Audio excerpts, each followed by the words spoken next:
नमो अरहन्ताणं नमो अरहन्ताणं नमो अरहन्ताणं। जीवन और आहार पर्यायवाची शब्द। आहार है तो जीवन है और जीवन है तो आहार है।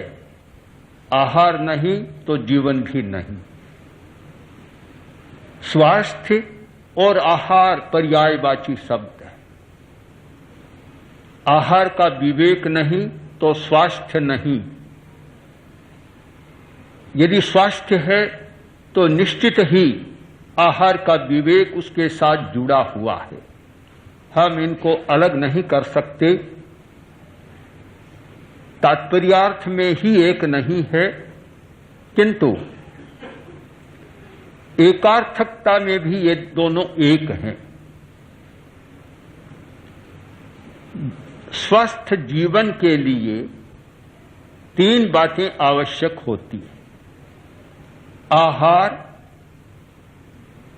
उत्सर्जन और अनशन। हम आहार और अनशन को अलग नहीं कर सकते। कोई व्यक्ति स्वस्थ रहना चाहता है तो आहार पर जितना ध्यान देगा उतना ही अनशन पर ध्यान देगा तो स्वस्थ रहेगा। केवल आहार पर ही ध्यान दिया और अनशन पर ध्यान नहीं दिया तो स्वास्थ्य दुर्लभ हो जाएगा, सुलभ नहीं रहेगा। वर्तमान में संतुलित भोजन की तालिकाएं प्रकाशित होती है। उनके आधार पर संतुलित भोजन का प्रयत्न होता है।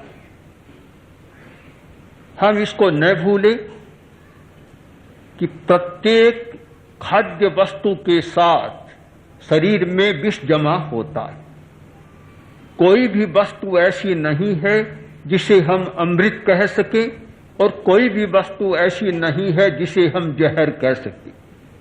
जो जहर है उसमें भी अमृत है और जो अमृत है उसमें भी जहर है। तो चाहे जितनी बढ़िया चीज लें उसके साथ भी विष जमा होता है।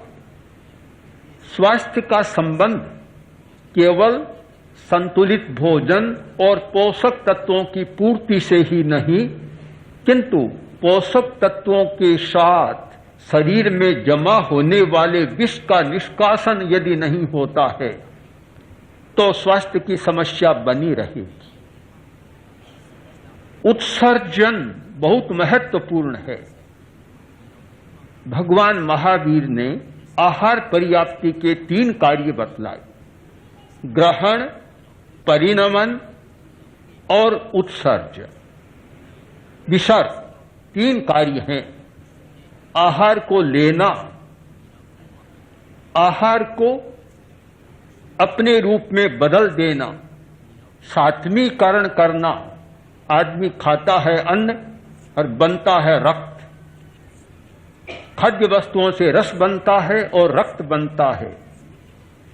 सात्वीकरण होता है परिणमन कर देना और परिणमन के पश्चात उत्सर्जन कर देना।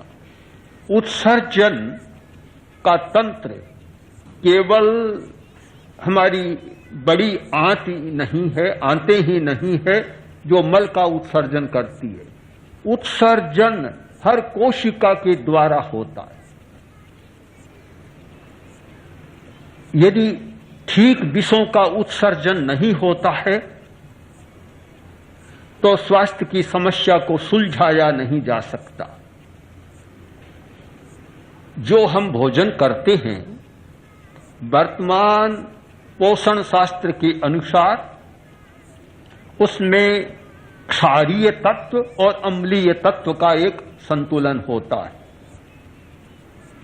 80% क्षारीय तत्व और 20% अम्लीय तत्व। यह संतुलित भोजन की वर्तमान की एक व्याख्या है। अम्लीय तत्व जो भीतर जाता है, अम्लता पैदा करता है। आवश्यकता भी अम्ल तत्व की होती है, किंतु अम्लीय तत्व विष पैदा करता है, अपने अंशों को, अम्लीय कणों को छोड़ देता है और वे पाचन तंत्र से लेकर शरीर के हर भाग में प्रविष्ट होते हैं और कोशिका तक को प्रभावित करते हैं। अम्लीय तत्वों का जमाव होता है, वह एक जहरीला बन जाता है। यदि उसका निष्कासन नहीं होता है तो ठीक काम नहीं होता। स्वास्थ्य की दृष्टि से सबसे महत्वपूर्ण है हमारा रक्त। रक्त से सारा संचालित होता है और रक्त में अम्लीय तत्व ज्यादा हो गया तो रक्त जहरीला बन गया तो सारे कार्य जहरीले बनते चले जाएंगे। इसलिए सबसे ज्यादा ध्यान देना होता है कि रक्त शुद्ध है या रक्त दूषित है। दूषित रक्त हर बीमारी को पैदा करता है और रक्त में यदि अम्लीय तत्व की मात्रा ज्यादा है तो बीमारी की जड़ वहां से शुरू हो गई। माना गया है हमारा रक्त और अस्थियां ये क्षारीय तत्व से निष्पन्न होते। पेशी, मांस और चर्बी ये अम्लीय तत्व से निष्पन्न होते। तो रक्त और अस्थियां जीवन के मूल आधार है। सारा ढांचा हमारा अस्थियों का है जिस पर पूरा शरीर खड़ा है और रक्त का संचार पूरे शरीर को पोषण देता है। अगर ये दोनों दूषित हो जाते हैं और इनमें अम्लीय तत्व की मात्रा बढ़ जाती है तो सारा स्वास्थ्य का ढांचा भी लड़खड़ा जाता है। अम्लीय तत्व का जमा होना शायद स्वाभाविक बन गया। शायद ही कोई व्यक्ति इतना ध्यान देता हो, 80 और 20 का अनुपात रखता हो। ज्यादा अम्लीय तत्व की चीजें खाई जाती, अनाज, मिठाइयां, तली हुई चीजें, यहां तक कि छेना भी, ये सब अम्लीय तत्व पैदा करते और ज्यादा इन्हीं का प्रचलन होता है। घी और मक्खन भी है इनमें, तो ज्यादा घी, मक्खन, मिठाइयां, गरिष्ठ भोजन ये सब अम्लीय तत्व पैदा करने वाले हैं। और शायद कुछ लोगों की धारणा भी है और कुछ शरीर शास्त्री भी बतला देते हैं कि शरीर की ताकत के लिए इनका होना जरूरी है। जरूरी तो है क्योंकि अम्लीय तत्व ऋण शक्ति है, ऋणात्मक, और क्षारीय तत्व धन शक्ति है, पॉजिटिव और नेगेटिव। जैसे बिजली में दोनों चार्ज होते हैं वैसे ही ये दोनों शक्तियां बनती है और दोनों जरूरी होती है। उष्मा के लिए अम्लीय तत्व की भी जरूरत है और अम्लीय तत्व ज्यादा न बढ़े, निकाल ना हो तो क्षारीय तत्व की जरूरत है।